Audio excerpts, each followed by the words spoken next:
Have you upgraded to an aluminum, carbon, or titanium seat post, and now that old steel seat post is just taking up room in your closet?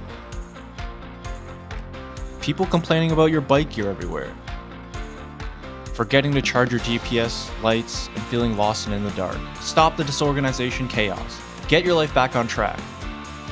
Turn that lonely seat post into the Brompton gear organizer of your dreams. Introducing BrompRack. The brilliantly simple way to transform your retired Brompton seat post into a sleek storage station. Helmet, glasses, lights, tools, charging station, everything in its place, before and after your ride, so you can head out the door without forgetting a thing. Customizable, simple to install, and with the Brompton flared seat post base. All yours for the low price of, wait for it, £0. Act fast, because for a limited time only, you can also like and subscribe for free. Brompton seat posts not included. 3D printed files available for free to download in the description below. 3D printed parts available for purchase if you do not have a 3D printer. Life-changing effects not verified by medical professionals. Consider seeking professional help if feelings of being lost and in the dark persist after 5 hours of being at home with the lights on. Okay, enough of that. That took way too much thought and effort. Also, I do want to give away one set of this BrompRack, as I'm apparently calling it. So if you leave a comment below and put a number between 1 and 1,000, if you guess correctly or whoever's closest, I will send a set to that person. So yeah, at the end of October 2025, whoever guesses closest to the number between 1 and 1,000, I'll reply to your comment and then I'll give you the contact information so you can email me your mailing address. And the BrompRack is actually free as per the ad. If you have a 3D printer, I've uploaded the files for you to download and print yourself. In terms of the licensing, you can print and use it for yourself, but the license doesn't allow you to sell it for commercial purposes. And you can also remix it if you want. So yeah, I guess I'll go into a bit more detail about what I made here. I was inspired by this bike rack by Tons that I kept seeing all over social media. It's marketed for bikes in general, so I'm definitely not doing anything new here. But I decided to make my own because it's pretty simple to model in Fusion 360, and the parts are easy to measure, which is essentially just a few diameter measurements for the seat post, and then the trays and hooks are also quite easy to model. But for those who don't have a printer, I'll put the printed parts for sale on my website. For large parts like these, I generally price by the print time, so they aren't exactly cheap. Also notice how the Tons trays are quite small. All the Tons parts that are 3D printed probably take about 4 hours to print. The large tray I have here on its own takes about 2 hours. Also, I wonder if the Tons trays have that grid pattern because printing the flat surface takes more time. Honestly, it's kind of smart, and I guess it looks kind of unique, but I don't think it's very practical because stuff will get inside of it and it just gets kind of hard to clean. So I just made mine a flat surface. And a side note, this kind of bothers me. In their marketing material, they call it Tons biopolymer, which I bet is just PLA, which is a plant-based plastic that's the most commonly used 3D printing filament. Needless marketing jargon BS is a pet peeve of mine. So the parts. First is the wall mounts. There's a bottom and a top that should be quite obvious. There's the helmet hanger. I've made two versions. The one I originally designed is meant to go on the pentaclip, but I realized that some people might reuse the pentaclip for a titanium seat post, so I made a version that just fits on top of the seat post. There's a mount for sunglasses, which should fit most glasses. There's a general item tray. I made a small and a large. The smaller is faster to print and may be suitable for most people. I also put some cable retaining slots, so if you wanted to, you could put some USB cables and use it as a mini charging station for lights or GPS head units. And there's also a shoe hanger. But unlike roadies with their fancy clipless cycling shoes, Brompton riders probably just use regular shoes, so maybe this isn't as useful for you, which is why I also made the bag hanger hook. It looks pretty basic, but it's meant to fit at the base of the rack. You can keep your Brompton front luggage bags here.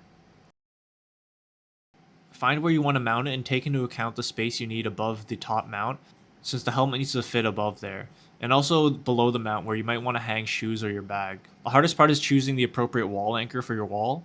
The main limitation is that the screw diameter maximum size is 4.5 millimeters, and the head must be smaller than 8 millimeters.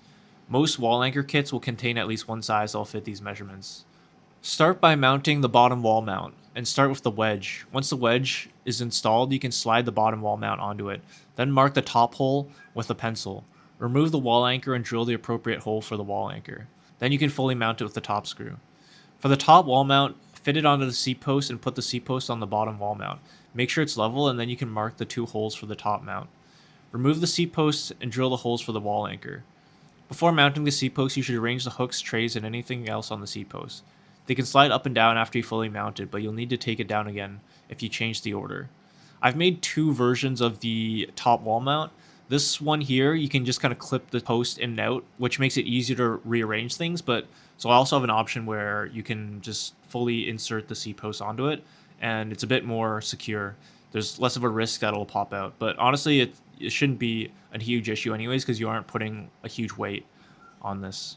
Once you're happy with the order, you can fully mount it with the wall bracket. The helmet hanger goes on last at the top. If you're using the pentaclip, you'll need to loosen or disassemble the bolt pentaclip, but it will fit on like a regular saddle. But I recommend tilting as far up as you can, and if you have a non-pentaclip helmet hanger, it just fits on top by friction. Just adjust the shelves and hooks to the desired height. The trays have some cable management modeled in, so you can route 2 cables, one on each side, and maybe zip tie it to the center of the post. And yeah, that's it. Hope this works out for you, and if you do make one, please tag me on Instagram at VelocityPrintWorks. Onto the not-so-weekly update. On the 20-inch build, turns out you can braze with a regular map torch.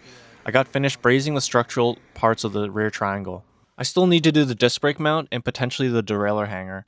I'm waiting for the Shimano Q's derailleur before deciding on how to mount the derailleur hanger. I think this frame used one of those cheap derailleurs with a built-in hanger, so the frame doesn't actually have a mounting point. Correct me if I'm wrong though. Anyways, I think it's time to do a part 1 video of the build to just go through the progress so far. I also received the laser cut parts for the titanium front carrier block. They mixed up a couple parts, so they're sending me the missing ones soon. So I only have parts for 4 C-line blocks at the moment. I've already put one together and it works very nicely with the bags and adapters I've tried.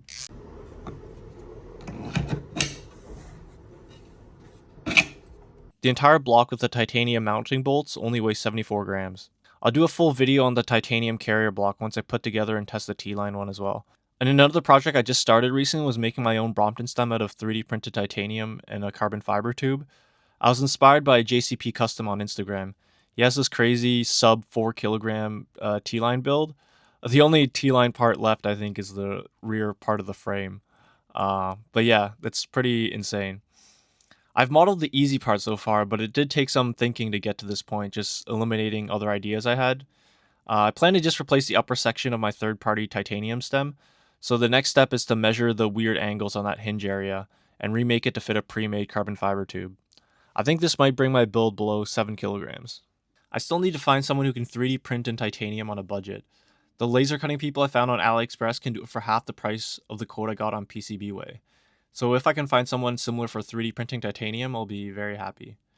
In other workshop news, I picked up a very nice vise off eBay. I 3D printed new jaws for it. I needed to use up the pink TPU filament since I still have a ton of it after someone requested me to print some pink grips for them. I've also been filling up my closet with this 3D printed tool mounting solution, a multi-board for those interested. Having my tools organized this way has already made it a lot more efficient to get things done. And that's it for this week. Like and subscribe for more videos, and I'll try to keep it more consistent.